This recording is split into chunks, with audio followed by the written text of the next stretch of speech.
Hi, everybody. Welcome to this first episode of Chillaxing with Mad Live. I'm live at home. I have in this series, I will ask 5 questions to my guest. The first question is always the same, but the 5th question is a surprise. And even my guest don't know the question yet. So make sure to stick until then so that you can discover the question also. Maybe you can be able to answer it. Let's jump right into it.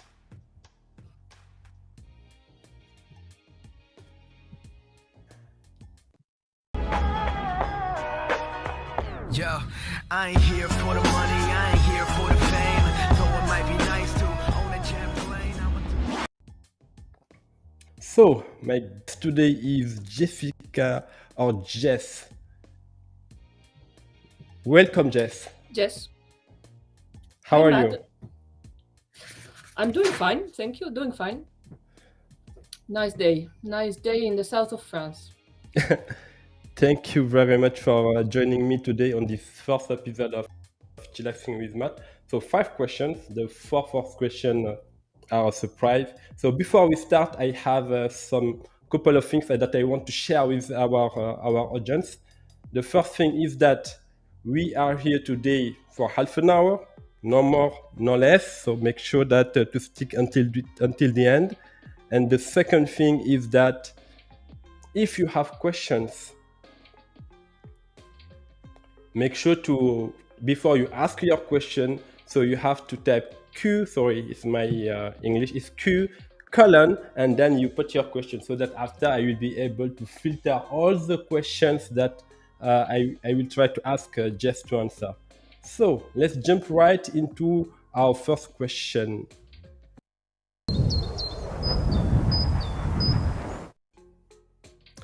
So Jess, my first question today is,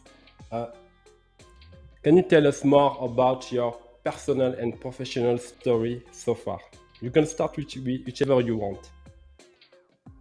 Okay, so what I want to share is that I have a very eclectic personal and professional story, and this is because I am a very much intuition-driven person and emotions-driven person. So this has made my personal and professional life quite jumpy, let's say, and not following a very regular path. Okay. And in the beginning, it was a little bit difficult even for me to understand, and especially for my family and sometimes for recruiters, etc. Yeah. And now that I have a certain age, I have understood why and why it perfectly suits me. Yes. And why I would not have wanted to change this at all. Okay, great. So can you just make the journey for us, where you are born, where you are living today, what are you doing, etc. So let's start with where are you born, where are you from? I was born in Spain from Yeah. Dutch parents, Okay. and I didn't speak any Spanish when I was born. They taught me Dutch at home. Yeah. So when I went to school, I didn't speak the language of the school. And well, I adapted nevertheless. And then I decided to become Spanish at 18 years old because I thought all my life would take place in Spain.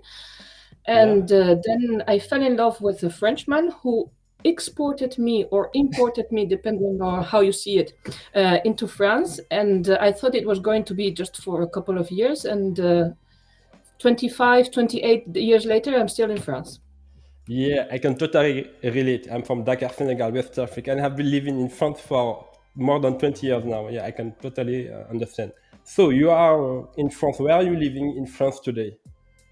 So it's called Toulouse in the south of France, and I'm working for Airbus, a company who has got the mother house over there, and I am enjoying it. But I have not worked in aeronautic industry before. I was working for intellectual property, and then I was doing a little bit of like all the tourism-related jobs in Spain, let's say. Okay, so what are you doing today as your job description in Airbus? Not disclosing any confidential information, but just to let us know. Okay, so it's called the Talent and Executive Management. So it's the team that follows up people in Airbus who have the potential to become executives, and once they are executives, they follow up their professional lives until what they would like and what they can become out of their best selves. Okay, that's quite exciting. Sorry for my English. To be able to breed or to let's say to be in that journey for people that can be executive in a new company. So, are you married? Do you have children? Yes, I Yeah. am married. I have two girls, and life is just really great at the moment. I really enjoy everything, and my personal and my professional life, and that's why I share with you as well. Thank you very much, Jess, for answering this first question. So what I propose is that we jump to the second question. But before, don't forget, you can still ask your questions in the comments below or whatever you are watching it from, because you are live on LinkedIn, YouTube, and Twitter at the same time. So let's jump right into the second question.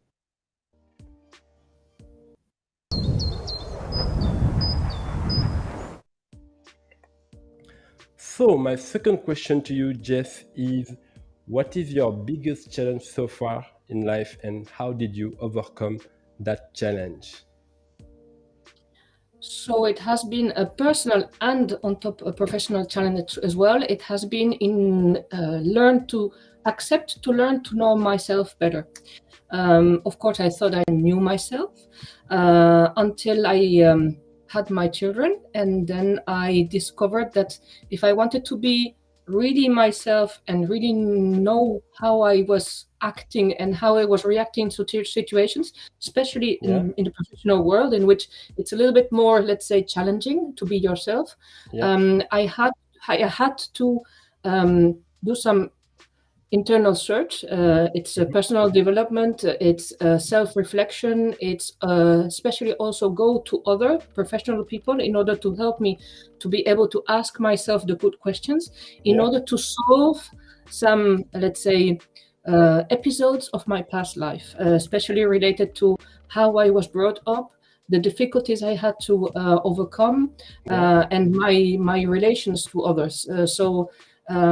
This I had left aside. I didn't consider it important. I was fearing the results of checking this out, and that's why I did not do it. And when I had my children, I realized I had to confront this. I had to clean this side of myself, and I would not say clean it. I would prefer to say maybe to make it serene, make it that I understood the consequences of my attitude, the consequences it had today. And I have done this. I have seeking help with professionals. I was very afraid to do this. I was very afraid to open myself with these episodes to others. But I can only recommend to do it. It has been tough. It has been difficult. It has been sad from time to time, but the outcome has been spectacular. And I am really thankful to all the people who have accompanied me in this journey, and you are included in it. Thank you very much, Jess. I think I totally agree with you, because often in times of challenges and difficulties, we think that we are alone, and we don't. Maybe we have our ego, but we should put our ego to the side and try to seek help. And I think it's a great advice that you are giving, to say that, okay, if I'm having challenges in life, I can go and seek help where needed with professionals and other people. Wherever help is. Thank you very much, Jess. Do you have something you want to add? No. I only want to encourage people to do it if they believe that maybe in their professional or even in their personal lives they don't dare to do something. They don't dare to step beyond their comfort zone. Try to erase this fear. Fear does not construct anything. Try to understand your fear, where it comes from. Ask yourself the questions where it comes from, and it will. If you cannot discuss with others, seek help. and then you will be able to overcome everything that you could not overcome before. Thank you very much, Jess. So far, so good. So I propose that we jump into the third question.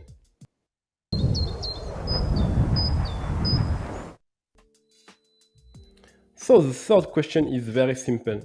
Imagine that the younger Jess is sitting here with you, and maybe the Jess from like, I don't know, like 10 years ago or 20 years ago, if you had just one, the Jess of today had only one piece of advice that you would give to your younger self, what would be that piece of advice and why?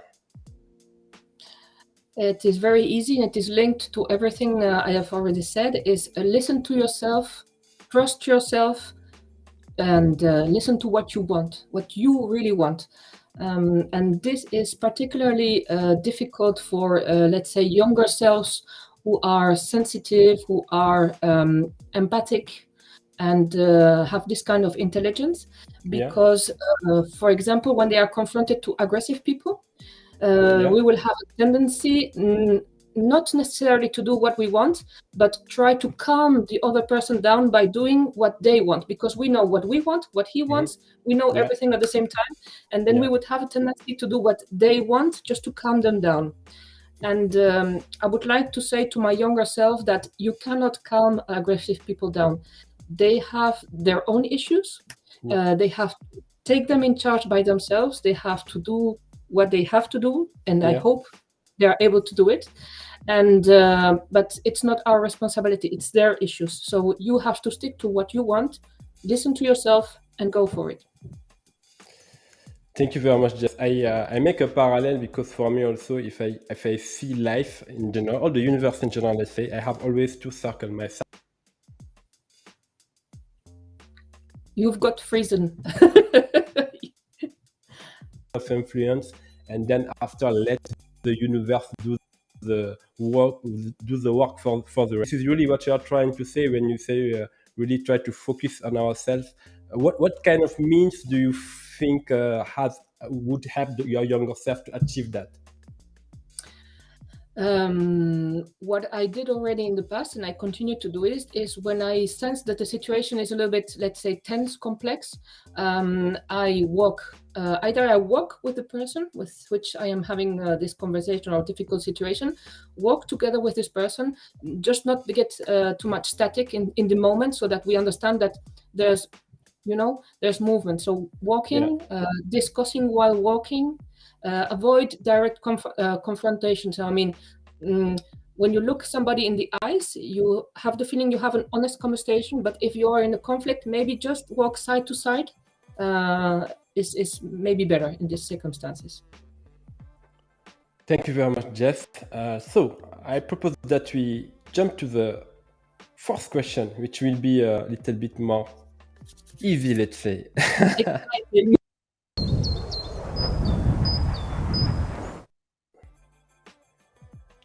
So the fourth question is, what do you do to chillax? Chillax meaning chilling and relaxing. I did not invent the word, but I loved it, and this is, let's say, the title of the Chillaxing with Mad. So what do you do to chillax, Jess? Okay, so it's not yet the surprise question. Good. I've very short time ago, I've started really yoga. I mean, when I say real yoga, it's because my teacher is a person from India, and she has been taught by one of the Indian gurus, and it's called like that. And it's a yoga which is based on breathing and stretching. And this is really powerful, especially for people like me who are, let's say, over the 40s. So it's I can relate to that.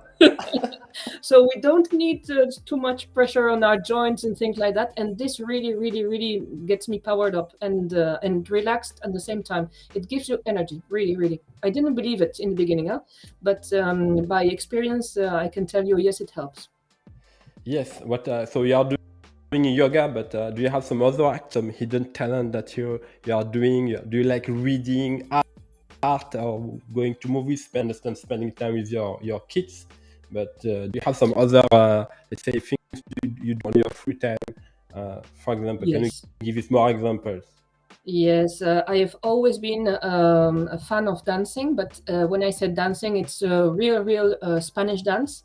So I do regional dances, I do a little bit of flamenco, classical Spanish dance, of course, all the folkloric Sevillanas and things like that.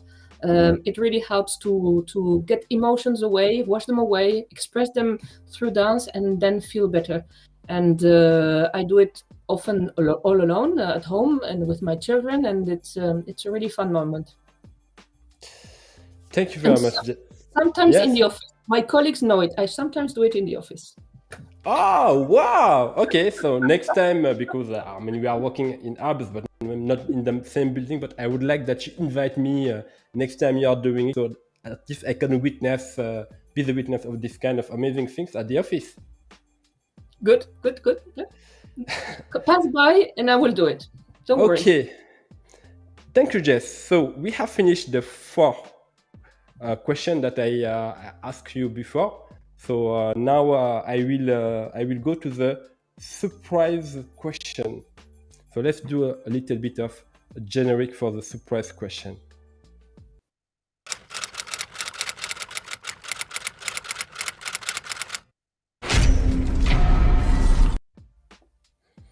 This is really my favorite part of this interview. So this is where I will ask you just a surprise question that I did not give you upfront. You confirm? Huh? I confirm. Okay. So the surprise question is this: imagine that you are the scribe of humanity, and you can go back in time and change just one single event in the history of mankind. Just one, Wow. not. Yeah, I know. I know. Just one, and then after, tell us which event and why. But before you tell us, I'll let you a little bit think about it. I am asking you who are watching this live or on replay, I would love to know if you could go back in time and you can just change one event in the history of mankind. I would like to know in the comments below what would be that event, why you would change that event. So let's come back to you, Jess. So the floor is yours. Which event would you change in the history of mankind and why? So I don't know exactly how I would change it to what, but there is a person in the history which is Katrina, the empress, the Russian empress, was a person I admire. I've read a little bit about her.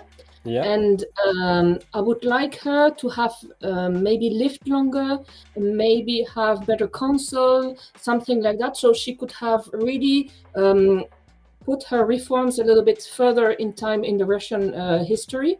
Because I believe Russian history would then have been different if it would have been ruled by a women empress, women emperor, a little bit longer than what she did. I would have liked her to become longer empress in the Russian history. Maybe even the European history would have been different to what it has been afterwards. Okay, so are you more into women in leadership positions that can change it's not like gender diversity. I'm not talking about gender diversity. I understand, but why that woman and why in that period of time? If you can elaborate a little bit, is it like let's say a flexing point in the history of Russia, not with what's happening today, but is it a flexing point and you say, okay, this why in that era where she was living, and how do you think that it would have impacted the mankind? Humanity. If she could have had children, if she could have created like a kind of continuity in what she was trying to build, I believe it would have avoided maybe some kind of revolutions that came afterwards, because she really wanted to make Russia evolve. And she could not go there until the end, what she wanted to do. And indeed, it's about also women in leadership positions. And I have got other examples, but it's just this one in particular that comes to my mind also because of what is happening. And I truly believe that women who are in leadership positions can have the possibility to change some paradigms in the decision taking that can make things evolve socially and globally. So yes, it is about gender diversity, and it's not the only example I can think of. Yes. And the society, the actual Russian society, has got some ideas about women who could have changed if she would have stayed longer in power, for example, I believe. Okay, thank you very much, Jess. We are almost at the end of this first Chillaxing with Mad live. Before we go further, let me see if we have some questions. Yes, I have just will show one comment from a colleague from Airbus, so Charu Barupal. Thank you very much, Charu, for being here. I'm happy you here today with us. Thank you very much. So we are almost there. We don't have questions because maybe people are too shy. I don't know, or you have answered all the questions. But anyway, if there anything that you would like to add that we have not addressed during this Chillaxing with Mad live. No, I believe that people now know my name. They can ask me questions also privately if they want. And just to honor our commenter from India, I would say that I'm sorry not to be able to say in Sanskrit the name of the yoga, specific yoga I have been taught, but I can say in Sanskrit the specific sequence I really, really love is the Surya Namaskara and the Pranayama. So he will understand what it is. Yes, it is she Charu, but she will understand because she's my friend and colleague from Airbus. So if people want to reach out to you, because you're talking about people being able to reach out to you, where can they find you? On LinkedIn for the global world, and of course under the same name in the internet site. All my contact details for Airbus people also are available. So I am fully available to be contacted through those social media. Yeah, thank you very much. So just if you want to have more of Madception, you can go in my YouTube channel. I have put the link in the description below. So we are at the end of this first Chillaxing with Mad live. I just want really to thank you, Jess. Yeah, you see, it was very easy. Even me, I was a little bit because it's my friend. I was a little bit let's say stressed or excited. No, I should reframe it as I was excited. And I really wanted to thank you and to thank all the people. Thank you, Charu, who has taken the time to be with us here. Thank you very much, Jess. Thank you, Mad. And I love when you take risk, and I love to see you taking risks. So I wanted to just help you with it. Thank you very much, Jess. And I see you in the next episode.